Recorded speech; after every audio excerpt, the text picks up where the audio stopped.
1. Opening. Aftermath of the first battles. The arena stands silent, its sands stained with the echoes of legends. The gods, once unchallenged in their dominion, have tasted the resilience of humanity. The mortals, though fragile in form, have demonstrated a spirit unyielding, igniting a spark of uncertainty among the divine. The genesis of conflict.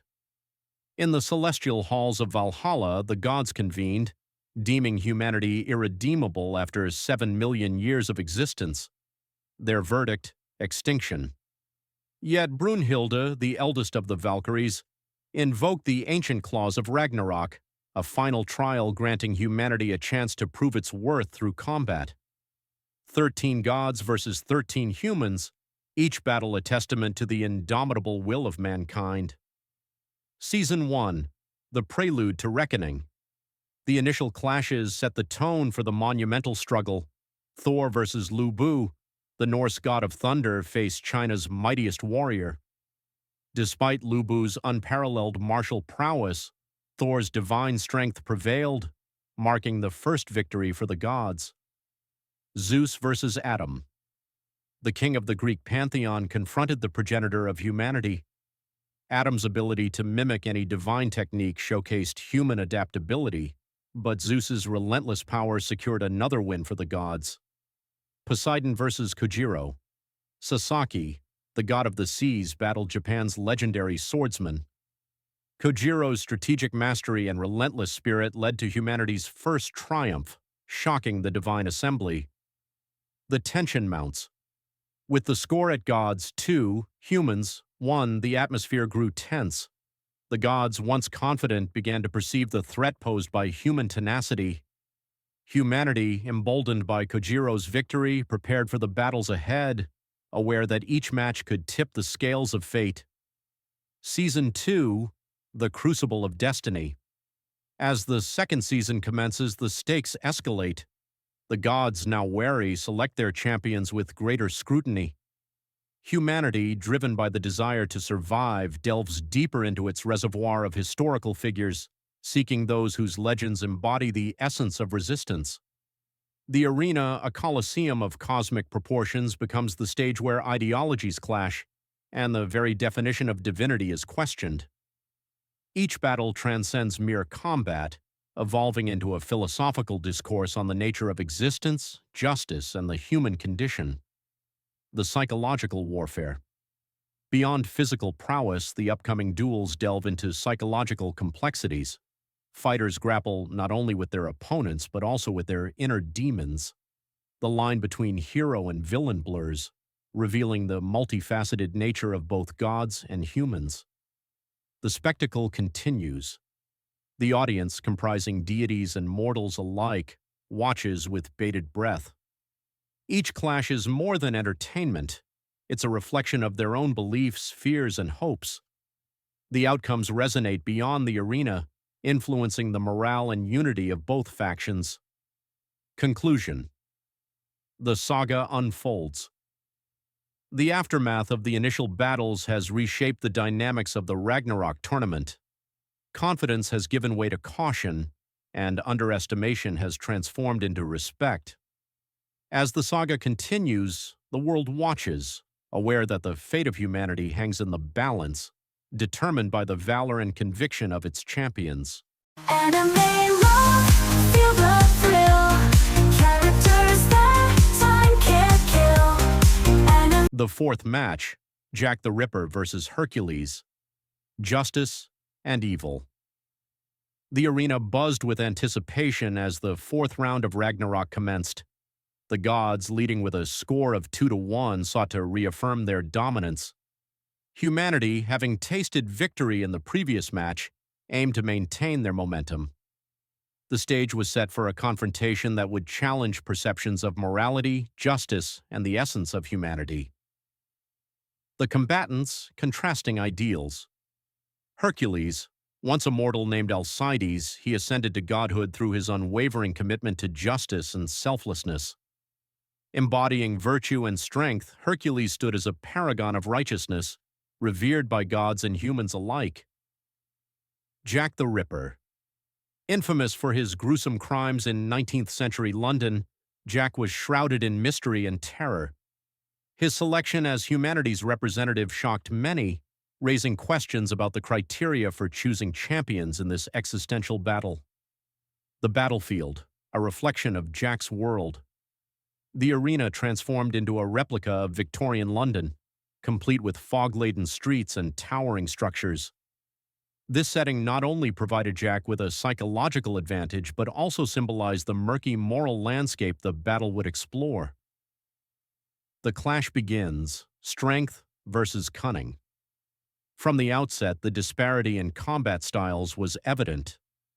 Hercules relied on his immense strength and straightforward approach, wielding his divine club with precision. Jack conversely employed deception, setting traps and using the environment to his benefit. Jack's Volunder, a pair of gloves granted by the Valkyrie Hluck, allowed him to transform any object he touched into a divine weapon. This ability turned the entire battlefield into his arsenal, enabling him to challenge Hercules in unconventional ways. Psychological warfare, unveiling the past. As the battle intensified, glimpses into Jack's past revealed a troubled childhood marked by neglect and abuse. His ability to perceive emotions as colors, a unique trait, fueled his obsession with fear and pain. This insight into his psyche added layers to his character, blurring the lines between villain and victim. Hercules, upon learning of Jack's history, grappled with conflicting emotions.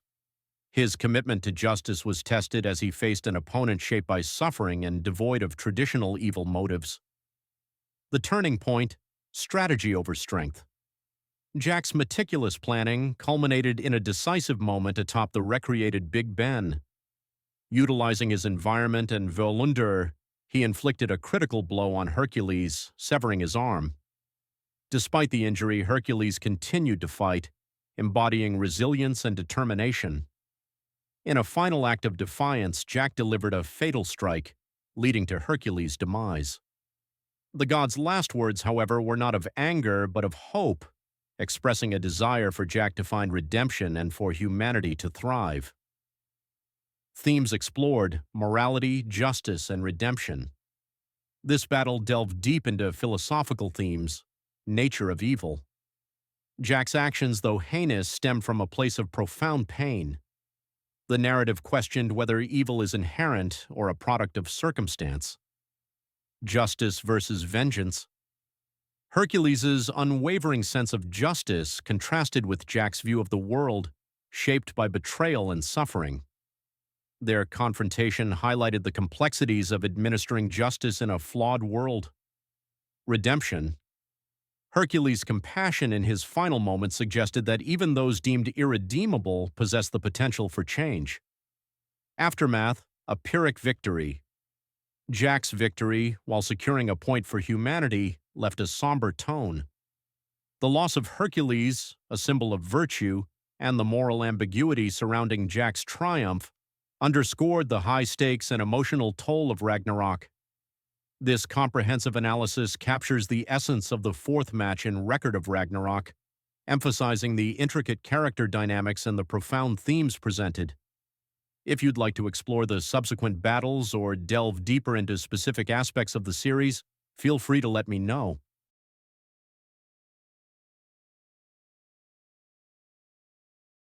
The third match, Raiden Tameemon vs. Shiva, willpower and freedom. The arena buzzed with anticipation as the fifth round of Ragnarok commenced. The gods, leading with a score of 3-1, sought to reaffirm their dominance. Humanity, having tasted victory in the previous match, aimed to maintain their momentum. The stage was set for a confrontation that would challenge perceptions of strength, freedom, and the essence of humanity. The combatants, embodiments of strength and passion. Raiden Tameemon, a legendary sumo wrestler from Japan, renowned for his unparalleled strength and physique. From a young age, Raiden's immense power was both a gift and a curse, as his muscles threatened to crush his own body. Throughout his life, he sought a way to control and unleash his true potential, yearning for the freedom to fight without restraint. Valkyrie, Record of Ragnarok. Wiki Shiva, the Hindu god of destruction, known for his fiery passion and love for dance and combat. As the leader of the Hindu pantheon, Shiva embodies the cycle of creation and destruction, finding joy in the heat of battle and the rhythm of life. The battlefield, a stage for titans. The arena transformed into a grand sumo ring, paying homage to Raiden's heritage. The atmosphere was charged with energy, as spectators from both the divine and mortal realms gathered to witness this monumental clash. The contrast between the disciplined sumo wrestler and the exuberant deity set the tone for a battle that would be as much about ideology as it was about physical prowess. The clash begins, unleashing true power. From the outset, the disparity in combat styles was evident. Raiden relied on his disciplined sumo techniques, delivering powerful palm strikes and grapples. Shiva, conversely, employed a fluid and unpredictable fighting style, combining dance-like movements with devastating attacks. Raiden's Volundur, a sumo belt granted by the Valkyrie Thrud, allowed him to control his immense strength without self-harm. This divine weapon enabled him to fight at full capacity for the first time, unleashing a barrage of attacks that pushed Shiva to his limits. Anime love, feel the thrill. Characters that time can't kill. Anime love. Psychological warfare. Ideals and conflict. As the battle intensified, the fighters exchanged not only blows but also philosophies. Raiden's desire for freedom and self-expression clashed with Shiva's belief in the joy of combat and the acceptance of one's nature. Their dialogue revealed deep-seated convictions, adding layers to their confrontation. Shiva recognized Raiden's struggle and respected his determination to live authentically. In turn, Raiden acknowledged Shiva's unwavering embrace of his role as a destroyer and creator. Their mutual understanding elevated the battle beyond mere competition, transforming it into a profound exchange of ideals. The turning point, pushing beyond limits. As the fight reached its climax, both combatants pushed their bodies to the brink. Raiden's relentless attacks began to take a toll on Shiva, injuring 2 of his arms. In response, Shiva entered his ultimate state, Tandava Karma, igniting his body in flames and enhancing his strength and speed. Valkyrie, Record of Ragnarok Wiki. Despite the overwhelming power of Tandava Karma, Raiden continued to fight valiantly, delivering a final powerful palm thrust. However, Shiva countered with his ultimate technique, Deva Loka, a devastating spinning kick that collided with Raiden's attack. The impact resulted in Raiden's arm being split, leading to his defeat. Themes explored: freedom, identity, and respect. This battle delved deep into philosophical themes, freedom and self-expression. Raiden's journey centered on his quest to live and fight without constraints, symbolizing the human desire for autonomy and authenticity. Acceptance of nature. Shiva's embrace of his role as a destroyer highlighted the importance of accepting one's inherent nature and finding joy in fulfilling one's purpose. Mutual respect. The fighters' recognition of each other's struggles and convictions underscored the value of empathy and understanding, even amidst conflict. Aftermath, a legacy of inspiration. Raiden's defeat, while a loss for humanity, left a lasting impression on both the gods and mortals. His unwavering spirit and pursuit of freedom resonated deeply, inspiring others to embrace their true selves. Shiva, moved by Raiden's resolve, acknowledged the strength of human will and the beauty of their fleeting existence. This comprehensive analysis captures the essence of the 5th match in Record of Ragnarok, emphasizing the intricate character dynamics and the profound themes presented. If you'd like to explore the subsequent battles or delve deeper into specific aspects of the series, feel free to let me know. The evolution of storytelling and the rise of philosophical depth in Record of Ragnarok. From fist to philosophy, a shift in narrative tone. When Record of Ragnarok first exploded onto the scene, it drew attention for its adrenaline-charged battles, mythological fanfare, and larger-than-life characters. It was, at its core, a celebration of action, gods and humans locked in mortal combat, a tournament-style spectacle to decide the fate of mankind. But as the series progressed into its second arc, something began to shift. Beneath the thunderous clashes and spectacle, a more nuanced form of storytelling started to unfold, one that leaned into complexity, psychological depth, and a gray moral landscape. The lines between hero and villain, divine and damned, began to blur. The show dared to ask, what does it mean to be just? What is evil when viewed through the lens of suffering? In this phase, Record of Ragnarok evolved, not just as a fighting series, but as a platform for philosophical reflection. And nowhere is this shift more evident than in the deeply controversial and emotionally jarring match between Jack the Ripper and Hercules, which serves as a prime case study for this metamorphosis. No longer black and white, the characters in conflict. The early battles in Record of Ragnarok followed a relatively straightforward formula. We had Adam, the archetypal first man, facing down Zeus in a clash of raw power and fatherly love. We had Kojiro Sasaki, a historical underdog, triumphing over Poseidon with the heart of a warrior long denied a worthy death. These were classic battles of good versus evil, underdog versus oppressor, strength versus righteousness. But when Jack the Ripper steps into the arena to face Hercules, the series takes a drastic turn. For the first time, the battle is not just about fists, it's about identity, memory, and morality. Hercules is introduced as a god of justice and virtue. Born a man named Alcides, he ascended to godhood through acts of pure will and righteousness. He embodies justice, not in the cold sense of law and order, but in the warm, compassionate sense of redemption and moral clarity.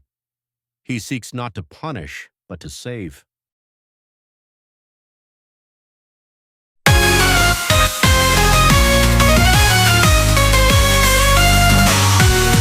A story that asks, not answers. Ultimately, this evolution in storytelling does not aim to resolve the questions it raises, and that's exactly why it works. In the absence of moral certainty, viewers are left to wrestle with the gray. The match between Hercules and Jack stands as a metaphorical battlefield, not just for gods and men, but for ideas. It poses uncomfortable truths that villains are often made, not born, that justice without empathy can become cruelty, that sometimes the most broken souls can still reveal truths about the human condition, and above all, it underscores a profound narrative shift in Record of Ragnarok, one where battles are no longer just between fists, but between worldviews. Conclusion: the duel that redefined the series. The fifth battle of Record of Ragnarok is more than just a fight, it is a turning point, a philosophical crescendo, a cry from the darkest corners of the human psyche. In crafting a duel between a god of virtue and a man of vice, the creators didn't just challenge their characters, they challenged us. They made us see beyond the action, beyond the myth, and into the quiet torment that defines what it means to be human. And in doing so, Record of Ragnarok became something more than a tournament arc.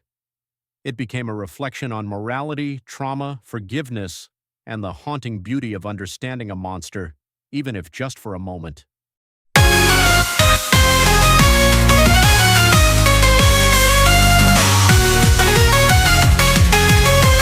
A story that asks, not answers. A deep dive into Record of Ragnarok's moral complexity. In the ever-expanding universe of action-oriented anime, Record of Ragnarok began as a high-octane spectacle. It was a vivid battleground where myth met man, where heroes of the past clashed against gods in glorious combat. It was a celebration of strength, skill, and resolve. But as the series matured, particularly in its fifth match, something remarkable happened. The narrative evolved. The show shifted from muscle-bound mayhem to something more profound. The battle between Hercules and Jack the Ripper wasn't just another dramatic clash.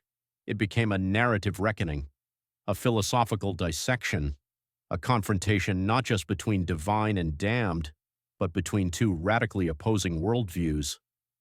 What made this confrontation so monumental wasn't the action choreography or supernatural techniques. It was the story's refusal to hand the audience easy answers. Instead, it posed difficult questions. It dragged us away from comfort and certainty and into the murky realm of moral ambiguity. In doing so, Record of Ragnarok stepped into the realm of the literary, the psychological, the philosophical, questioning the nature of evil. In most stories, especially those based on combat, there is a clear dichotomy. Heroes are virtuous, villains are vile. The narrative rewards courage and punishes cruelty. But in the fifth battle, that binary is shattered. Jack the Ripper, one of the most infamous figures in history, is chosen to represent humanity. A man whose legacy is built on murder, horror, and unspeakable acts. Why him? Why would humanity place its fate in the hands of such a figure? The answer is as uncomfortable as it is revealing. Jack is not chosen because he is admirable, but because he is human. Deeply, tragically human. A product of abandonment, betrayal, and emotional fragmentation. He embodies the worst of us, not as a monster, but as a mirror. His opponent, Hercules, is the perfect counterbalance. A god born from mortal suffering, elevated by choice and virtue. He is strength tempered by compassion, justice refined by love. Hercules is the ideal that humans aspire to, while Jack is the truth they often hide from. Their battle becomes a metaphorical confrontation between aspiration and reality. Justice versus understanding. Hercules fights to save Jack, not metaphorically but literally. He enters the battle not with hatred but with hope, hope that Jack can be redeemed. It is a radical form of justice, rooted not in punishment but in compassion. Hercules believes in the possibility of change, even for someone like Jack. Jack, in turn, sees Hercules as a threat not because of his power but because of what he represents. Jack does not fear Hercules' fists, he fears his gaze, his empathy, his understanding. Because in being understood, Jack must confront his own humanity, the pain, the longing, the desperate search for love that shaped his actions. This emotional and philosophical conflict elevates their duel beyond mere spectacle. It becomes a question of whether justice can exist without empathy, whether understanding a villain is the same as excusing them, whether the pursuit of redemption can coexist with the need for accountability. The gray zone of morality. What Record of Ragnarok does so brilliantly in this arc is deny us the comfort of certainty. It refuses to declare one side wholly right or wrong. Jack wins the fight, but it doesn't feel like a victory. It feels like a wound. Hercules loses, but he doesn't fall in defeat. He ascends in dignity, in compassion, in moral triumph.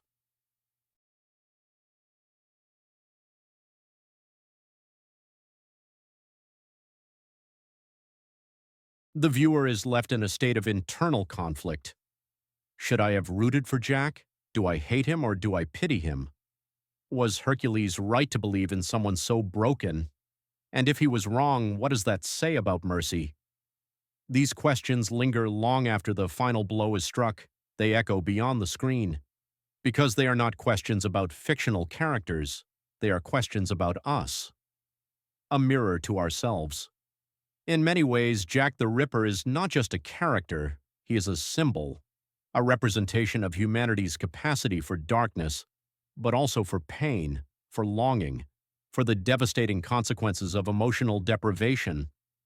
His abilities in the show are derived not from brute strength, but from psychological manipulation, trickery, and insight into fear. It is fitting. He doesn't overpower his enemies, he breaks them emotionally. Because that is what was done to him. He fights the way he was shaped. Hercules, on the other hand, fights not to defeat, but to uplift.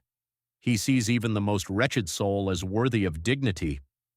In doing so, he becomes a reflection of the best we could be.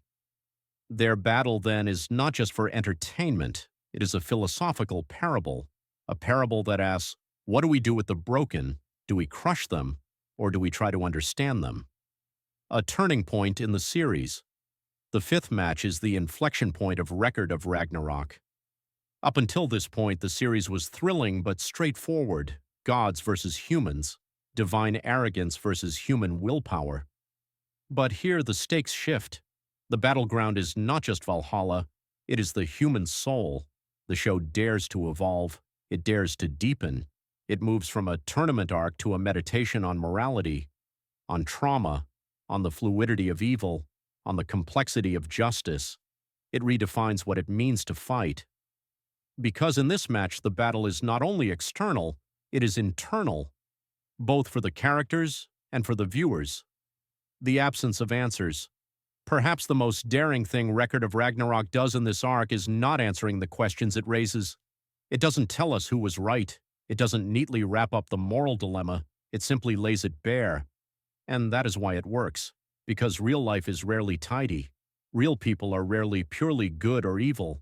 Real justice is rarely simple. The series respects its audience enough to let them think, to let them struggle, to let them feel discomfort, and in doing so, it elevates itself above entertainment. It becomes art. Conclusion: the duel that redefined the series. The battle between Hercules and Jack the Ripper is more than just the fifth match. It is the heart of the series. A moment when Record of Ragnarok looked beyond action, beyond mythology, and into the depths of what it means to be human. It showed us that even monsters have origin stories, that even gods have doubts, that justice without empathy can become cruelty, and that sometimes understanding a villain is more terrifying than defeating one. In this duel, the creators didn't just challenge their characters, they challenged us to think, to question, to empathize. And in doing so, they transformed Record of Ragnarok from a thrilling series into a haunting, unforgettable meditation on morality, trauma, and the thin line that separates redemption from ruin.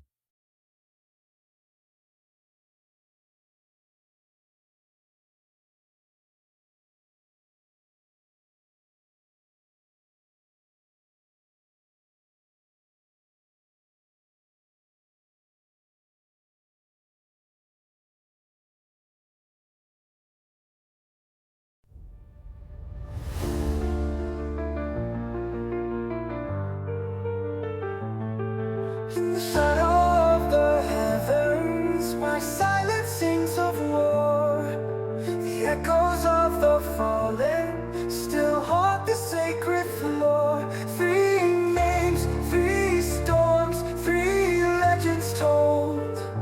1 path, 1 flame, 1 fate unfolds. Thor struck like thunder from the skies. Lupo fell but never died. His spirit rides on winds of flame. A soldier lost yet not in shame. Zeus the king with wrath untamed faced Adam born without a name.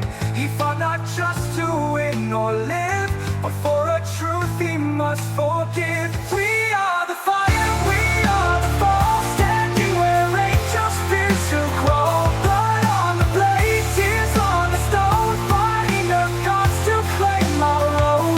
Between gods and ghosts we scream and rise. This is where the mortal soul defies. Poseidon, cold as ocean's breath, met Kojiro at the edge of death. A swordsman flawed yet sharp and true. With every scar the legend grew. 1 win, 2 losses, still we stand. A flickering torch in trembling hands. But hope is forged through broken fate. A war not lost, just one to wait.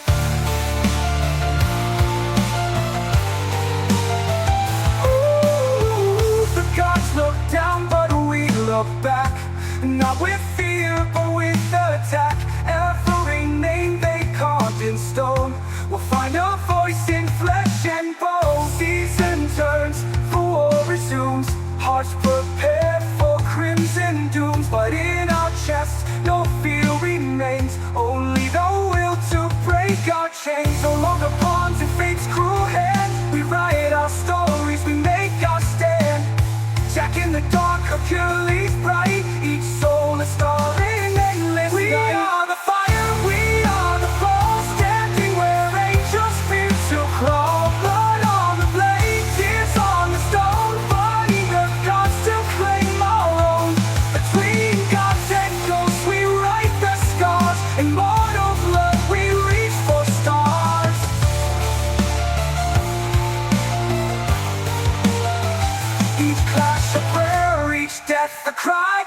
truth we scream against the sky. Not all who fight will live to see, but every soul still fights to be.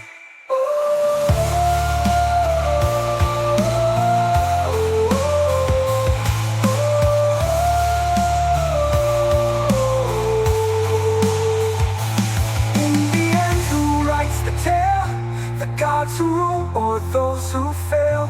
We rise, we fall, we bleed, we burn, but even ashes dream return.